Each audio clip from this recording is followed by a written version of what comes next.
한 해 동안 우리 삶 가운데 부어주신 다양한 은혜들을 감사하는 또 오늘 하루 추수감사주일 되시기를 간절히 소망합니다. 사실 이 감사라는 주제는 그 스펙트럼이 상당히 넓습니다. 예를 들면 구원에 대한 감사, 또 은혜에 대한 감사, 또 오늘같이 추수감사주일 아니면 맥주감사주일이면 어김없이 하게 되는 그런 감사 등등 여러 가지 감사에 대한 내용들은 우리가 잘 알고 있고 또 많이 나눴을 거기 때문에 오늘은 조금 다른 형태로 이 감사라는 주제를 나눠볼까 싶습니다. 오늘 말씀을 통해서 우리의 감사의 폭을 조금 더 넓힐 수 있는 그런 기회가 되기를 간절히 소망합니다. 단순히 무능하거나 아니면 게을러서 얻게 된 그런 가난과는 달리 청렴이 가난의 원인이 되는 경우를 우리는 청빈하다라고 그렇게 표현을 합니다. 그래서 오래전부터 목회자나 권력자 이런 지도자와 같은 사람들이 어떤 그 위치에 있으면서도 좋은 집을 갖지 않고 좋은 차도 갖지 않고 그냥 그렇게 살아가고 있는 모습을 보면서 정말 청빈한 사람이다 이런 표현들을 하기도 합니다. 근데 문제는 청빈한 사람들을 향해서 참 청빈하다라고 말하는 걸 넘어서 청빈하지 않으면 안 될 것처럼 생각하는 인식이 생겼다라는 거예요. 다시 말하면 목회자나 어떤 지도자의 위치에 있는 사람이라면 당연히 청빈해야 한다라는 그 생각이 자리 잡게 되었다라는 거죠. 이를테면 제가 외제차를 타고 다니는 것보다 그냥 차가 없이 걸어 다니는 게 훨씬 보기 좋은 거고, 제가 50평대 큰 집에 사는 것보다 내 식구가 한 10평대 작은 아파트에 사는 게 훨씬 더 경건해 보인다라고 그렇게 생각을 한다라는 거죠. 근데 여러분 정말 그럴까요?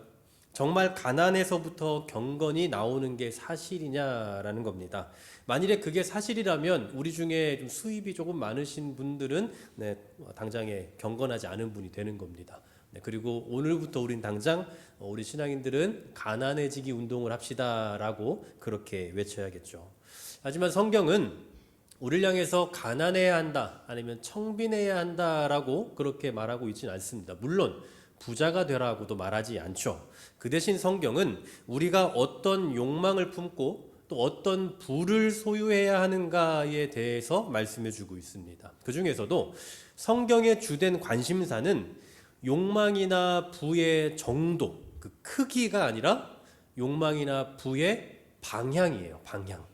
얼마나 가졌냐가 아니라 어떻게 갖느냐에 초점을 두고 있다라는 거죠. 그러므로 성경적인 개념에 의하면 반드시 청빈한 사람이 경건하고 부자는 불경건한 게 아니라 부의 방향이 어디로 향해 있느냐에 따라서 청빈한 사람이 불경건할 수도 있고 또 부자가 경건할 수도 있는 겁니다. 한마디로 이렇게 말씀을 드리고 싶네요. 경건의 척도는 재물의 양이 아니라 삶의 질이다. 어쩌면 오늘 본문에서 말하고자 하는 바도 이게 아닐까 싶습니다. 오늘 본문 9절 말씀을 보시면요, 부하려 하는 자들은 이라고 말씀을 하고 있어요. 부한 사람이라고 말하지 않고 부하려 하는 사람이라고 표현하는 것에 집중하셔야 됩니다. 여기서 뭐뭐 하려 한다라는 그 표현은 의도한다, 갈망한다 이런 의미를 갖고 있어요. 다시 말하면 끊일 줄 모르는 그 욕망이나 또 그 어떤 불타오르는 그 욕심들, 이러한 것을 갖고 있는 사람의 모습을 보여주고 있는 거죠. 여러분 대부분 사람들 다 이러지 않습니까? 이런 말이 있죠. 뛰면 서고 싶고 서면 앉고 싶고 앉아있으면 눕고 싶고 누워있으면 자고 싶어요. 그 어떤 상황도 사람은 만족하지 않습니다. 지금 상황에서 한 단계만 올라가면 좋을 것 같지만 올라가면 또 다른 것을 욕심을 내고 또 다른 것에 대한 욕망을 갖게 되는 거예요. 그래서 언제나 현재에 만족하지 못하는 이 시대의 사람들은 1,000만 원 가진 사람들은 1억 갖고 싶고 1억을 갖고 있는 사람은 10억을 갖고 싶고 10억 갖고 있는 사람은 100억을 가지려고 노력하는 겁니다. 다시 말해서 사람은 누구나 본능적으로 현재에 만족하지 않고 더 큰 거, 더 좋은 것을 갖고 싶어 한다라는 겁니다. 그런데요, 진짜 차이는 이제부터입니다. 어떤 사람은 더 갖고 싶지만 그냥 순리대로 사는가 하면, 어떤 사람은 더 갖고 싶은 마음이 물론 있지만 그냥 거기서 멈추지 않고 그것을 가지고 결국은 얻어내려고 어떤 방법이든 동원을 해내는 거예요. 그러니까 다시 말하면 더 갖고 싶어하는 욕망은 누구나 다 있다고요. 여기 있는 저와 여러분 모두가 다 갖고 있는 동일한 본능이라고요. 하지만 누군가는 그 본능을 스스로 억제시키기 때문에 이 본능이 죄를 만들어내지 않아요. 근데 누구는 그 본능을 어떤 욕망을 발생시키는 것으로 만들어내서 궁극적으로 그것을 얻어내려고 하기 때문에 결국은 죄를 만들어낸다라는 겁니다. 바로 이런 사람, 즉 인간의 본능을 넘어서 이 어떤 그 욕망으로 불타오르는 그런 사람에 대해서 오늘 구절은 이렇게 표현을 하고 있는 거죠. 부하려 하는 자들. 부하려 하는 자들. 자, 그럼 이처럼 어떠한 방법과 수단을 가리지 않고서라도 부자가 되려는 욕망에 사로잡혀 있는 사람들이 어떻게 된다라고 말씀하는지 구절 한번 다시 보십시오. 제가 읽어드릴게요. 부하려 하는 자들은 시험과 올무와 여러 가지 어리석고 해로운 욕심에 떨어지나니 곧 사람으로 파멸과 멸망에 빠지게 하는 것이라. 자, 두 가지를 말씀합니다. 첫 번째, 욕심에 떨어진다. 두 번째, 파멸과 멸망에 빠진다라고 말하죠. 헬라어에서 이 빠진다라는 표현은 주로 바다에서 배가 침몰할 때 쓰는 표현입니다. 여러분 바다 한가운데서 배를 타고 가는데 침몰한다고 생각해 보십시오. 살아날 방도가 있습니까? 없어요. 끝이에요. 그리고 여기서 말하는 것은 이 파멸과 멸망에 빠진다라는 표현은 진짜 완전한 끝, 완전한 파멸을 의미한다라고 볼 수 있습니다. 한마디로 말하면 부에 집착하며 살아가는 그 사람들은 철저하게 파멸된다, 이런 의미가 되는 거죠. 그렇다면 도대체 무엇이 우리를 이렇게 욕망에 사로잡히게 만드는지 10절 말씀을 같이 한번 읽어볼까요? 시작. 돈을 사랑함이 일만하게 뿌리가 되나니 이것을 탐내는 자들은 미혹을 받아 믿음에서 떠나 많은 근심으로써 자기를 찔렀도다. 아멘. 자, 무엇이 우리를 욕망에 사로잡히게 합니까? 바로 돈이죠.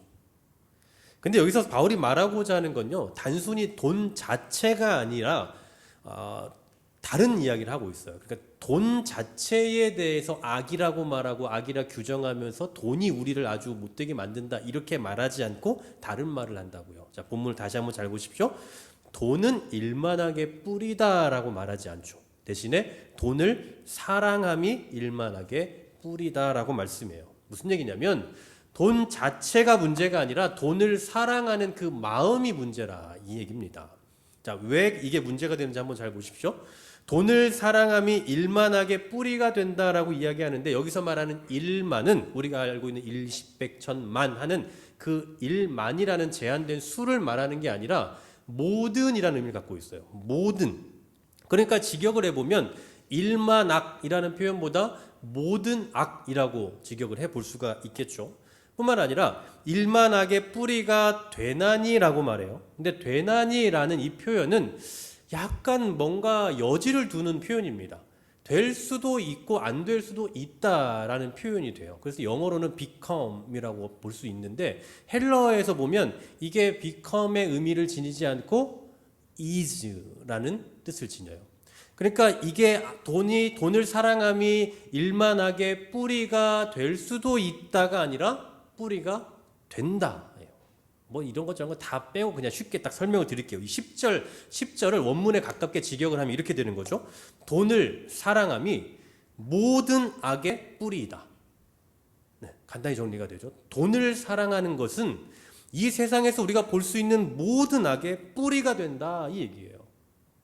다시 한번 말씀드립니다. 돈 자체가 악의 뿌리가 아니에요. 지금 돈이 모든 악의 뿌리라고 말하지 않았습니다. 여러분, 돈이라는 건 우리에게 너무나도 필요한 도구예요. 너무나도 유용합니다.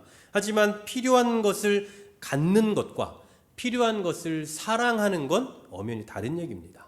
네, 돈을 갖는 건 문제가 아니지만 돈을 사랑하기 시작하면 그때부터 우리의 인생을 철저한 파멸의 길로 인도해 간다라는 거예요. 실제로 오늘 본문 10절에 보시면 우리가 돈을 사랑했을 때에 어떤 결과가 일어나는지 크게 두 가지로 이야기하는데요. 첫 번째로는 미혹을 받아 믿음에서 떠나게 된다라고 말하죠. 미혹을 받아서 믿음에서 떠난다. 여러분, 많은 분들이, 특히 신앙인들이 돈이 많아지면 내가 헌신도 더 많이 할 거라고 생각을 해요. 그래서 어떤 분들은 그런 말씀을 자주 하세요. 내가 돈이 많으면, 뭐 복권이 되면, 로또가 당첨되면 내가 교회를 하나 짓고 뭐 선교를 하고, 이런 말씀들을 많이 하세요. 근데 여러분, 정말 그렇게 될까요? 정말 우리가 많은 돈이 생기면 그렇게 되냐고요. 물론 할 수도 있고 하고 계신 분들도 있어요. 그러나 확률상 확률상이에요. 뭐 다 그렇다는 게 절대 아니고 확률상 돈이 많이 생기면 교회를 막 짓고 선교를 할 수 있는 확률보다 오히려 믿음에서 조금 더 멀어질 수 있는 확률이 조금 더 높아요. 통계상으로 놓고 보면. 여러분 실제로 중세시대의 교회를 한번 보십시오. 아니면 우리나라 역사만 놓고 보더라도 뭐 일제강점기나 한국전쟁 당시에 성도들 한번 보세요.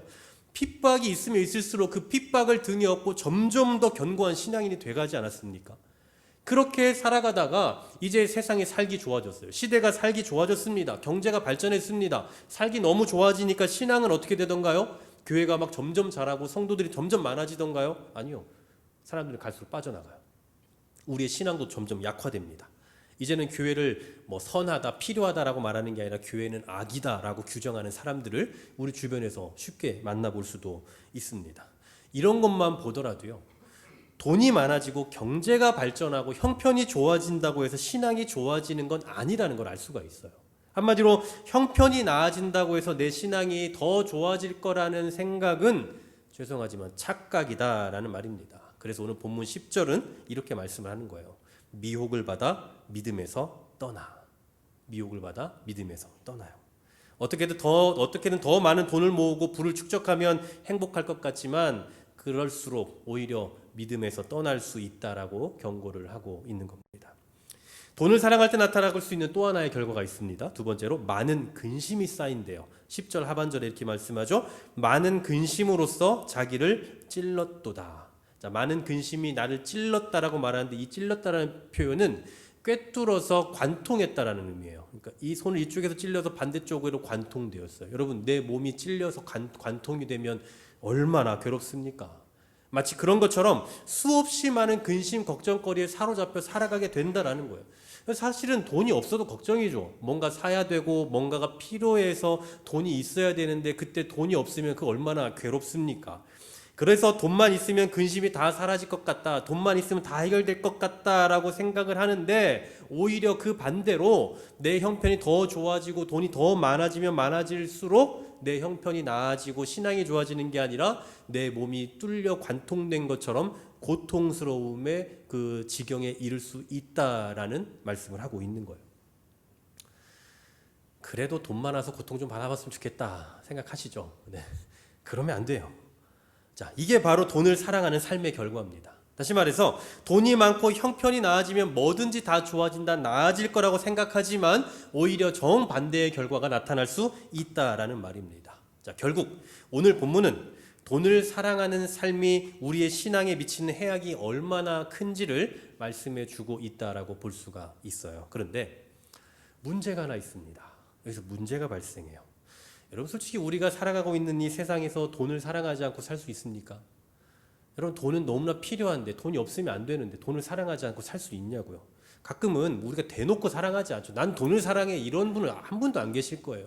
그럼에도 불구하고 우리가 살아가는 그 모습들을 보면 내가 정말 필요해서 지금 돈의 최소한의 돈을 얻으려고 이러고 있는 건지 아니면 내가 정말 속된 표현으로 돈에 미쳐서 이러고 있는 건지 헷갈릴 때가 생기는 거예요. 정말 내가 이 최소한의 것을 가지고 하나님을 섬기며 이 세상에서 사명을 감당하며 살아가겠다라는 이런 생각이 아니라 뭐 그런 생각으로 갖고 있을지 모르지만 내 삶의 어떤 이 모습을 보면 이건 내가 정말 돈을 사랑하는 것처럼 보일 때가 너무나 많다라는 거예요. 한마디로 돈이 필요한 사회를 살아가면서 돈을 사랑하지 않는 것은 거의 불가능에 가깝다라는 거죠. 자, 그렇다면 돈을 벌지만 돈을 사랑하지 않을 수 있는 방법. 돈이 반드시 필요하지만 돈을 그냥 버는 것 외에 돈에게 지배당하지 않고 돈을 지배할 수 있는 방법이 뭘까요? 이제 설교 핵심입니다. 두 가지인데요. 첫 번째, 자족하라입니다. 자족하라. 자, 오늘 본문 6절부터 8절의 말씀을 제가 읽어드릴게요. 그러나 자족하는 마음이 있으면 경건은 큰 이익이 되느니라. 우리가 세상에 아무것도 가지고 오는 것이 없음에 또한 아무것도 가지고 가지 못하리니 우리가 먹을 것과 입을 것이 있은즉 족한 줄로 알 것이니라. 아멘. 자, 우리가 이 땅에서 누리는 물질이나 소유에 대해서 그리스도인이 취해야 될 가장 바람직한 자세는 뭐라고요? 족한 줄로 알아라 이 얘기예요. 자, 그 앞에 이런 표현이 있죠. 우리가 먹을 것과 입을 것이 있은즉. 그러니까 왜 난 이것밖에 없습니까? 왜 나는 저 사람에 비해 이것밖에 못 누릴까라고 생각하는 것이 아니라 지금 우리가 최소한의 의식주를 공급받고 살아가잖아요. 우리가 먹을 수 있고 입을 수 있고 잘 수 있는 곳이 있잖아요. 최소한의 것이라도. 그러니까 그러한 것에 대해서 족한 줄을 알라라는 표현이에요. 사람은 언제나 적고 많음의 기준을 상대적인 관점에서 두고 보려고 하거든요. 그런 관점에서 놓고 보면 내가 아무리 좋은 차를 타고 있어도 좀 더 좋은 차를 타고 있는 사람이 부러운 거예요. 내가 아무리 좋은 집에 살고 있더라도 나보다 더 좋은 집에 살고 있는 사람을 보면 또 부러운 겁니다. 이처럼 상대적인 가치의 기준을 놓다 보니까 도무지 만족이 되질 않는 거예요. 이런 우리 인생 가운데 오늘 본문은 만족의 기준을 제공해 주고 있는 거죠. 만족의 기준. 저와 여러분이 만족해야 되는 그 기준이 뭐라고요? 8절에 우리가 먹을 것과 입을 것이 있은즉. 여러분, 우리가 이 땅에 뭐 가지고 오셨습니까? 이 땅에 태어날 때 뭐 가지고 오지 않았어요. 죽을 때도 아무것도 갖고 가지 못해요. 그래서 불교에서는 공수래, 공수거라는 말을 하기도 하죠. 그러니 많이 모으지 못하는 거에 대해서 아쉬워하지 말고 현재 먹을 것이 있고 입을 것이 있으니 거기에 만족하는 삶을 살아라, 이 얘기입니다. 언제나 이 경제에 있어서 부동산은 이슈죠. 부동산. 한참 부동산이 막 치솟았을 때가 있었습니다. 그때 제가 아는 어떤 분이 김포에 3억짜리 집을, 아파트를 하나 샀는데 1년 만에 7억이 됐다라고 이야기를 해요. 엄청나죠. 근데 뭐 어떡할까요? 그래서 뭐 우리도 아파트 살까요? 네, 그러면 되는 겁니까? 많은 분들이 이런 말들 많이 하세요. 아, 그때 저거 샀어야 되는데. 아, 그때 이거 팔지 말았어야 되는데. 뭐 이런 얘기를 너무나도 많이 합니다. 그러면서 뭐 이거 얼마 됐는 줄 알아? 뭐 그렇게 해서 그 땅이 얼마 됐는 줄 알아? 이런 얘기를 해요. 근데 여러분, 지나고 나서 이런 생각하고 이런 말 하는 게 무슨 의미가 있습니까? 그 사람 때가 떼부자가 됐다더라. 그 사람 뭘 샀는데 뭐 몇 배로 튀었다더라. 뭐 이런 이야기에 집중할 이유가 하나도 없는 거예요.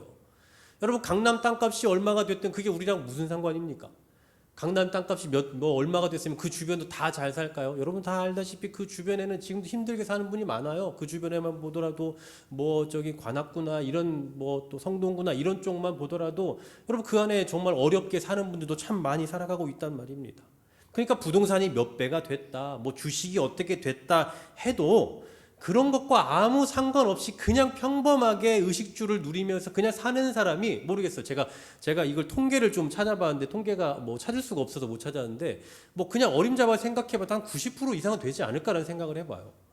다시 말하면 오늘 이 집을 사놓으면 내년에 이게 2배로 뛴다라는 걸 알아도 당장에 3억이 없어서 못 산다고요. 당장 3억이 없어서 못 사는 사람이 대부분이라고요. 3억이 없어서 못 사는 사람이 소수면 약간 억울한데 당장 3억이 없어서 못 사는 사람 투성이라고요. 여러분 살 수 있으세요? 뭐 좀 있으실 것 같긴 한데 저는 못 사요. 살 생각이 없습니다. 알면 뭐 하냐고요. 무슨 얘기냐면 특별한 사람들의 이야기에 귀 기울일 필요가 없다라는 얘기예요. 몇 배가 뛰었다는 둥, 뭘 샀다는 둥, 그건 특별한 사람들의 이야기예요.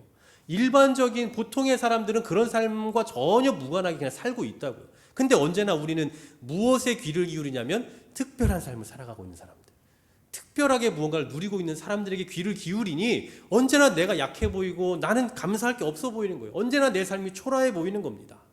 하지만 오늘도 먹을 게 없고 오늘도 입을 게 없어서 고통하는 수많은 사람들이 있다는 거 여러분 기억하셔야 돼요. 그에 비해서 우리는 지금 먹을 수 있고 입을 수도 있고 잠 잘 수도 있으니 이 사실에 만족하는 겁니다.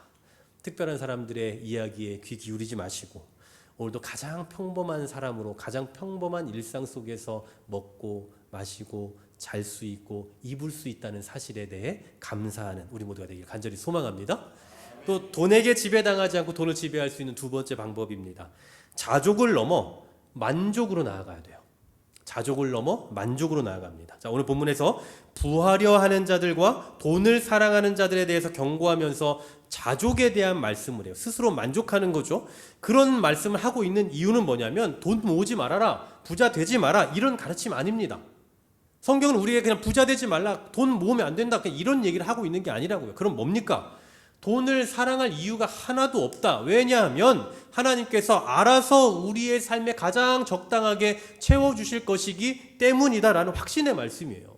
그러니까 어쩌겠냐, 그냥 이거 있으니까 오늘 이거라도 그냥 만족하며 살자라고 하는 어쩔 수 없는 만족이 아니고, 오늘도 나의 삶을, 우리의 삶을 가장 잘 아시는 하나님께서 내 삶에 가장 걸맞게 모든 것들을 허락해 주셨고 허락해 주실 거니 그분을 믿으면서 적극적으로 만족한 삶을 살아야 한다라는 사실이에요.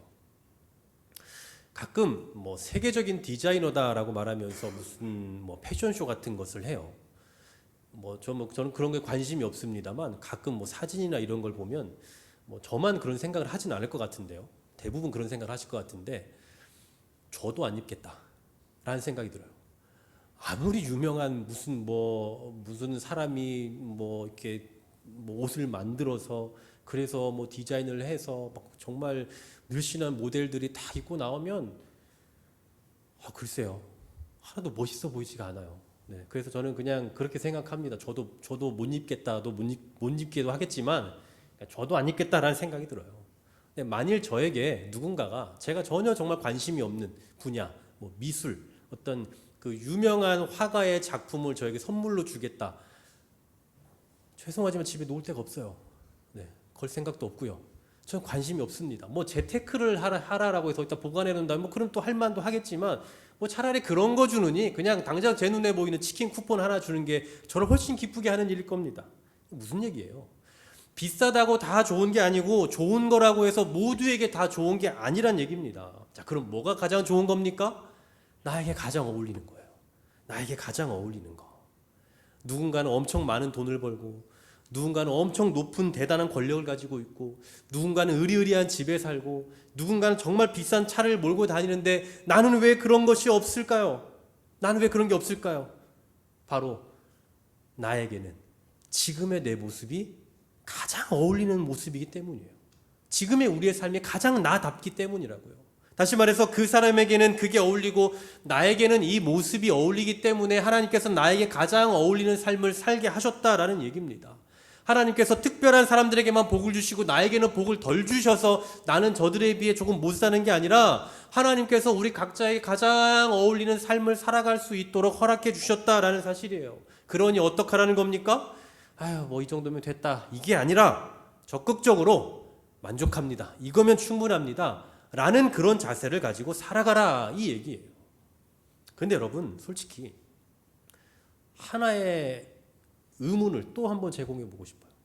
이 정도면 됐다라고 하는 자족의 마음을 갖는 거 여러분 쉬운 겁니까? 이 정도면 됐다, 자족하는 거 쉬운 거 아니에요. 그러니 이걸로 나는 충분하다, 만족하다라고 말하는 그 만족의 삶으로까지 나아가는 건 거의 불가능에 가깝습니다. 그러니까 우리가 무언가를 받았을 때 이거면 됐어라고 하는 자족을 넘어서 만족해라고 말하는 그 생각으로 나아가기까지는 너무나 어려운 일이라고요. 이건 거의 불가능에 가깝단 말이에요. 그럼에도 불구하고 불평을 넘어 자족으로, 그리고 자족을 넘어 절대적인 만족으로 나아갈 수 있는 비결 하나가 있습니다. 비결. 여러분 비결 좋아하시잖아요. 그 비결 공개할까요? 네. 그 비결은 바로 감사입니다. 감사. 감사라는 주제를 제가 이렇게 묵상을 하다 보니 제가 받은 게 참 많더라고요. 그래서 참 제가 지난주에 설교 때 말씀을 드렸는데 미션인데 나름의 하셨는지 모르겠어요. 한 해 동안 우리 감사의 조건들 좀 쭉 생각해보자. 늘 하는 이야기일 수도 있지만 말씀을 준비하면서 감사의 이유들, 감사의 조건들 하나하나 생각해보니 감사할 것들이 참 많이 있었어요. 그런데 제가 늘 좋아하는 의문 제기하는 거, 그 가운데도 갑자기 이런 의문이 들더라고요. 아무리 생각해도 내가 감사할 것이 없다면, 저는 감사하지만 만일에 예를 들어 내가 아무리 생각해도 별로 감사할 게 없다라고 느끼면 어떨까? 를 생각하니까 그러면 감사하지 않을 것 같은 거예요. 그러니까 내가 무언가를 많이 얻었다, 받았다라는 그 생각에 제가 감사를 했는데, 그런 생각 자체가 없다면, 내가 뭔가 받았다라는 느낌이 없다면 그럼 당연히 감사하지 않을 거다라는 거예요. 결국 제가 딱 이걸 종합을 해보니, 그렇다면 감사라는 감정이라는 건 누군가에게 내가 무언가를 받았을 때에 느끼는 감정이겠구나라는 생각이 들었어요. 그렇지 않나요? 우리가 무언가를 받았을 때 감사하잖아요. 그렇다면은 우리가 이걸 정리를 해보면 감사라는 감정 자체가 무언가를 받았을 때 느끼는 감정이라고요. 그 반대로 말하면 받지 않으면 감사하지 않는 거예요. 또 받았다고 느끼지 않으면 감사하지 않는 겁니다. 그래서 반대로 이렇게 접근해 보면 어떨까라는 생각이 들었어요. 반대로. 무엇을 받았기 때문에 감사하는 게 아닙니다. 받은 것 때문에 만족하는 게 아니에요. 그럼 뭡니까? 반대로 내가 감사하니까 만족해지는 겁니다. 나에게 주어진 삶에 대해서 만족하는 것은 사실 쉽지 않지만 그냥 내가 현실에 대해 현재에 대해서 감사하면 결국은 그것이 내 삶의 만족을 이루어낸다라는 거예요. 내가 무엇을 받았는가를 생각해서 감사를 만들어내는 게 아니라 지금 우리 각자에게 주어진 현재의 삶에 감사를 하는 겁니다. 그럼 그 감사에서부터 뭐가 온다고요? 만족이 오게 될 거다라는 거죠. 예전 교회에서 큰 사고를 당해서 중환자실에 입원해 계시는 집사님을 기도해드리기 위해서 간 적이 있어요. 가서 기도를 하고 나와서 이제 아내 되는 집사님과 대화를 하는데 그 집사님이 이런 이야기를 해요. 너무 감사하다고. 이 정도라서 너무나 감사하다고. 여러분 왜 감사합니까? 이게 뭐가 감사합니까? 중환자실에 누워있고 정말 위험한 상황인데 이게 감사할 이유가 과연 되는 건가요? 사실 상황만 놓고 보면 전혀 감사할 상황이 아니죠. 그런데 그 가운데서도 하나님의 인도하심이 있었다는 사실에 대해서 감사를 하니 이 정도도 만족하다라는 이야기가 나오는 거예요. 절대적인 상황이 만족한 게 아니라니까요. 사고가 났는데 뭐가 만족하냐고요. 정말 지금 죽을 똥 살 똥 하는 그런 상황인데 뭐가 만족해요. 또 우리의 삶을 보십시오. 남들보다 풍성하게 남들보다 정말 많은 것을 누리면서 살아가지 못하고 그냥 하루하루 그렇게 살아가고 있는데 뭐가 만족합니까? 상황 자체만 놓고 보면 만족한 게 아니라고요. 우리 상황만 보면 절대로 만족할 수 없어요. 그런데 이 정도면 됐다라고 하는 그 자족의 상태에서 감사의 조건을 찾게 되면 그럼 이걸로도 난 충분하다. 이걸로도 난 만족한다 라고 하는 만족의 상태로 나아갈 수 있게 되는 겁니다. 사랑하는 여러분, 지금 내가 받은 어떤 걸로 인한 감사가 아니더라도 지금 우리가 살아가고 있는 내 삶 그 자체가 가장 복되고 또 그 자체가 감사의 이유가 된다라는 사실을 잊지 마시기를 소망합니다. 오늘 추수감사주일이죠. 한 해 동안 하나님께서 우리의 삶을 지켜 보호하셨음을 매듭을 짓고 또 그에 대한 감사를 고백하고 표현하는 시간일 겁니다. 근데 여러분 어떠십니까? 감사할 거 분명히 많이 있을 겁니다. 생각하면 생각할수록 받은 게 너무 많아서 분명히 감사할 게 많을 거예요.